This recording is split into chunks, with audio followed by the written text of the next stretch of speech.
EY cuts 232 jobs a day after PwC slashed more than 300 amid significant downturn in demand that has also made Deloitte and KPMG to reduce staff. Skip to navigation, skip to content, skip to footer. Help using this website. Accessibility statement. Markets data. Events. Lists. Advertisement. Companies. Professional services. Big Four consultants. EY cuts 232 jobs as Big Four job losses widen. Key points. Why it matters. Consulting firms are cutting staff as public and private sector demand falls.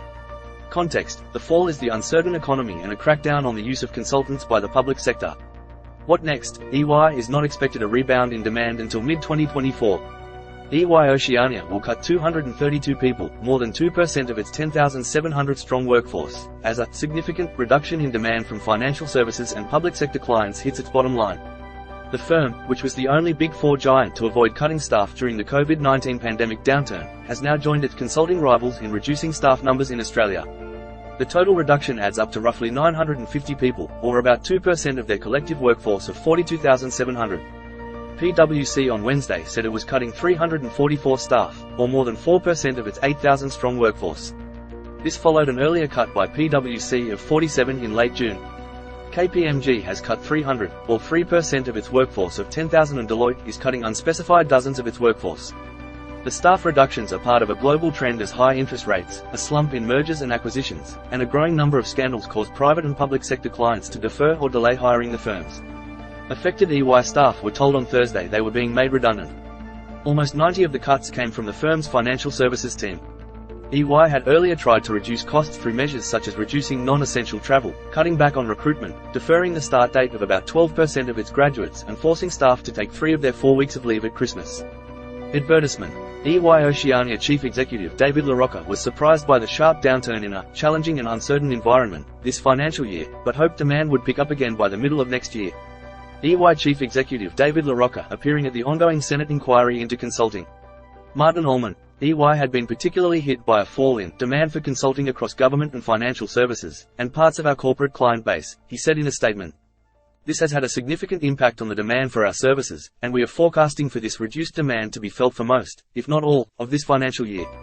He said earlier cost-cutting measures had not done enough to reduce overheads at the firm, meaning leaders had made the difficult decision that redundancies were required in some parts of our business. An EY insider said the staff cuts were also about protecting partner profit margins. The person also said there had been a big push in parts of the firm to have Australian staff assign work to EY's offshore service centres as a way of cutting staffing costs and increasing output. Advertisement.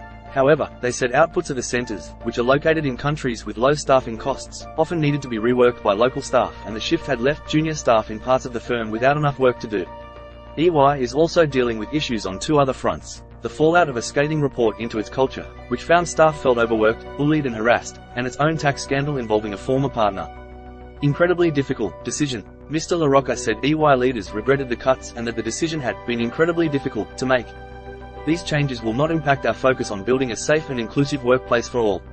We remain committed to delivering on all the recommendations of the Elizabeth Broderick and Company report, and to investing in our culture transformation, he said. Ms. Broderick, a former sex discrimination commissioner, led a landmark review into EY's working culture that found widespread complaints about working conditions at the firm.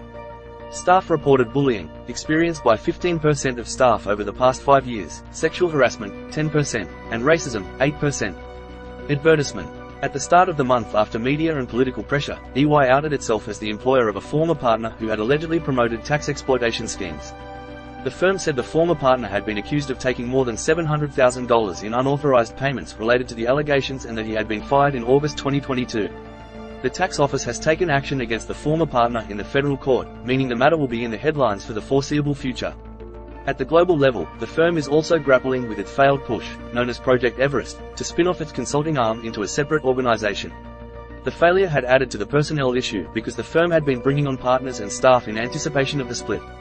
Across the Big Four, leaders must weigh up the hit to partner profits caused by continuing to pay staff unassigned to client projects for an extended period versus the risk that a rebound in demand will leave them short-staffed.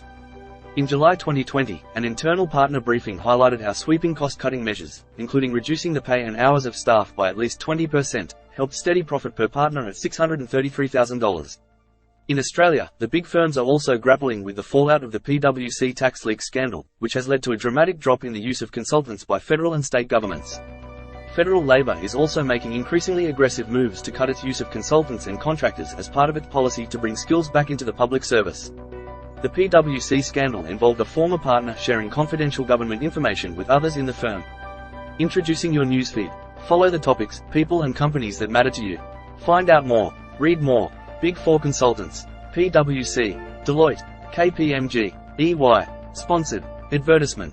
Latest in professional services. Fetching latest articles. Most viewed in companies. The Daily Habit of Successful People.